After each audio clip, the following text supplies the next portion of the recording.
अफगानिस्तान में तालिबानी हुकूमत की वापसी ने अफगान औरतों को सैकड़ों साल पीछे मध्य युग में ढकेल दिया है।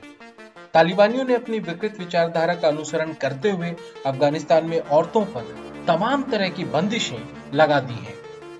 मगर इसे इतिहास का एक क्रूर मजाक ही कहा जा सकता है कि 80 के दशक से जो अफगानिस्तान और पाकिस्तान में खतरनाक हथियारों की आमद थी और जिस ग्लोबल जिहादी नेटवर्क की मौजूदगी ने तालिबानियों के हाथ मजबूत की, उसकी शुरुआत का श्रेय एक औरत को ही जाता है। वो औरत थी American socialite Dwayne king herring.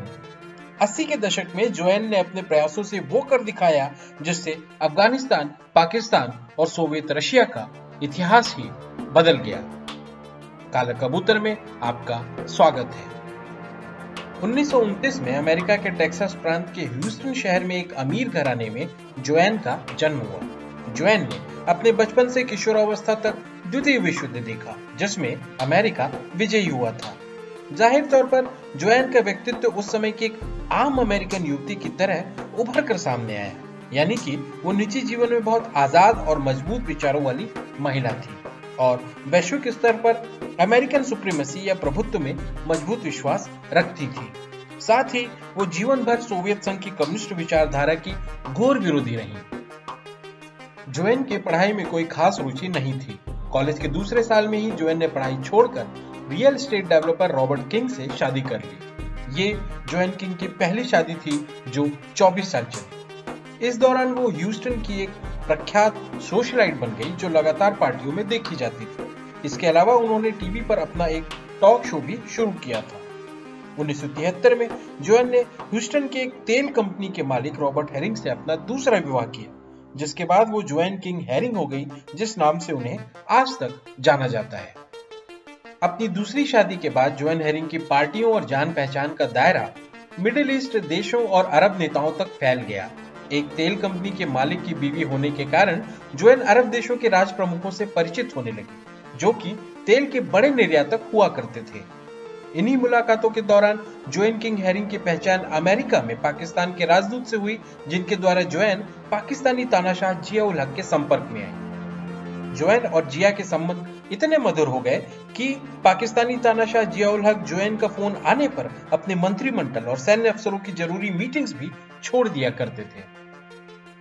जिया उल हक ने जोएन किंग हेरिंग के साथ अपने मधुर संबंधों का फायदा तब उठाया जब सोवियत रशिया ने पाकिस्तान के पड़ोसी मुल्क अफगानिस्तान पर हमला कर दिया। जिया उल हक ने सोवियत रशिया के खिलाफ जोएन के काफी कान भरे। जोएन भी काफी जोखिम उठाकर अफगानिस्तान गई और वहां से युद्धग्रस्त इलाकों की वीडियो बनाकर वापस लौटी। उन्होंने सोवियत सेना के खिलाफ अफगान मुजाहिदीनों की मदद के लिए अमेरिकी राजनीतिक गलियारों में लॉबिंग करना शुरू कर दिया। शुरुआत में अफगानिस्तानियों की मदद के मुद्दे को तत्कालीन अमेरिकी सरकार ने गंभीरता से नहीं लिया। अमेरिका मुजाहिदीनों को सालाना मात्र $5 मिलियन की ही मदद कर रहा था। सोवियत रूस जैसी महाशक्ति के खिलाफ प्रॉक्सी वॉर करने के लिए $5 मिलियन बहुत ही मामूली रकम थी। जोएन किंग हेरिंग के दिमाग में ये बात घर कर चुकी थी कि अफगानिस्तान पर कब्जा कर लेने के बाद सोवियत रूस होर्मुज की जल संधि, जो पर्शिया और ओमान की खाड़ी को जोड़ती थी, उस पर धावा बोलकर दुनिया की अर्थव्यवस्था तबाह कर देगा, क्योंकि होर्मुज की जल संधि से होकर आज भी दुनिया के 25 से 30% कच्चे तेल की आवाजाही होती है। अपनी कोशिशों के दौरान जोएन हेरिंग विवादास्पद अमेरिकी सांसद चार्ली विल्सन के संपर्क में आई। चार्ली विल्सन अक्सर ही विवादों में घिरे रहने वाले राजनेता थे। न सिर्फ उनकी छवि एक प्लेबॉय की थी, बल्कि उन्हें शराब और ड्रग्स की भी लत थी। मगर जोएन हेरिंग की तरह चार्ली विल्सन भी कम्युनिस्ट सोवियत संघ से बेइंतहा नफरत करते थे। एक बार चार्ली विल्सन ने तो यहाँ तक कहा था कि वो हर वो मुमकिन चीज करेंगे जिससे रशियंस को अधिक से अधिक दर्दनाक तरीके से मारा जा सके। बहरहाल कुछ समय के बाद जोएन और चार्ली विल्सन की कोशिशें रंग लाईं।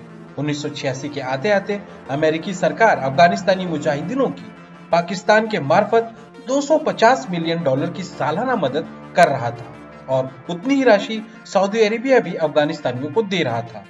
1986 के आते आते अमेरिका के इस पैतरे से सोवियत सेना के पांव उखड़ने लगे। फिर कंधे पर रखकर मार करने वाली स्टिंगर मिसाइल ने तो अफगानिस्तान के बंजर पहाड़ों को सोवियत सेना की कब्रगाह ही बना दिया। फरवरी 1989 में सोवियत सेना पूरी तरह से अफगानिस्तान से वापस चली गई। अमेरिका ने बिना एक भी गोली चलाए सोवियत रशिया से कोल्ड वॉर जीत लिया था। अफगानिस्तान की हारी हुई जंग उन मुख्य कारणों में से एक थी जिनके कारण 1991 के आते आते सोवियत संघ टूटकर बिखर गया। अगर जोएन किंग हेरिंग ने चार्ली विल्सन के साथ कोशिशें न की होती तो शायद यह सब घटनाक्रम कम से कम 2-4 साल और खिंच जाता। जोएन किंग हेरिंग अंत में एक ऐसी अमेरिकन महिला साबित हुई जिसने सोवियत साम्राज्य के ताबूत में पहली कील ठोकी। मगर अफगानिस्तान और पाकिस्तान में जोएन किंग हेरिंग की पहल पर अमेरिकी हस्तक्षेप के इन देशों पर भी काफी घातक और दूरगामी परिणाम हुए। अफगानिस्तान अमेरिका द्वारा भेजे गए हथियारों के जखीरों की बनिस्बत गृह युद्ध में फंसकर ही रह गया। सऊदी अरब और अमेरिका के पैसों से अफगानिस्तान और पाकिस्तानी सीमा पर बने हजारों मदरसों से ब्रेन वॉश होकर निकले तालिबानियों ने 1996 में अफगानिस्तान की सत्ता पर कब्जा कर लिया। तालिबानियों ने बहुत ही क्रूरता के साथ अफगानिस्तान पर राज किया। उनकी पनाह में रहते हुए ओसामा बिन लादेन ने अमेरिका पर अब तक का सबसे बड़ा 9/11 का आतंकी हमला किया, जिस हमले ने दुनिया भर की जियोपॉलिटिक्स को सिरे से बदल कर रख दिया। अफगानिस्तान में 20 साल जंग लड़ने के बाद अमेरिकी सेना वापस जा चुकी है। तालिबान अफगानिस्तान की सत्ता पर वापस काबिज हो चुके हैं। जोएन किंग हेरिंग ने अफगानिस्तान में सोवियत शिकस्त का श्रेय तो लिया है, मगर उसके बाद के घटनाक्रम जैसे तालिबानी हुकूमत 9/11 के हमले की जिम्मेदारी लेने से इनकार करती है। उनका कहना है कि उनकी लड़ाई सिर्फ सोवियत रशिया से ही थी और आगे के घटनाक्रम का अंदाजा लगाना किसी के लिए भी मुमकिन नहीं था। उनकी यह बात कुछ हद तक सही भी है, मगर एक बात तो तय है कि जोएन किंग हेरिंग वो औरत है जिन्होंने जाने अनजाने में सोवियत रशिया, अफगानिस्तान और पाकिस्तान जैसे देशों का इतिहास ही बदल कर रख दिया। जोएन किंग हेरिंग अब 92 साल की हो चली हैं और अमेरिका के ह्यूस्टन शहर में सुकून से अपनी जिंदगी काट रही हैं। हॉलीवुड में जोएन और चार्ली विल्सन की सोवियत अफगान युद्ध में भूमिका पर एक फिल्म बनाई गई थी जिसका नाम था चार्ली विल्सन्स वॉर। इस फिल्म में जोएन किंग हेरिंग का किरदार खूबसूरत अदाकारा जूलिया रॉबर्ट्स ने निभाया था। वहीं इस फिल्म में बॉलीवुड अभिनेता ओम पुरी भी थे जिन्होंने पाकिस्तानी तानाशाह जियाउल हक की भूमिका निभाई थी।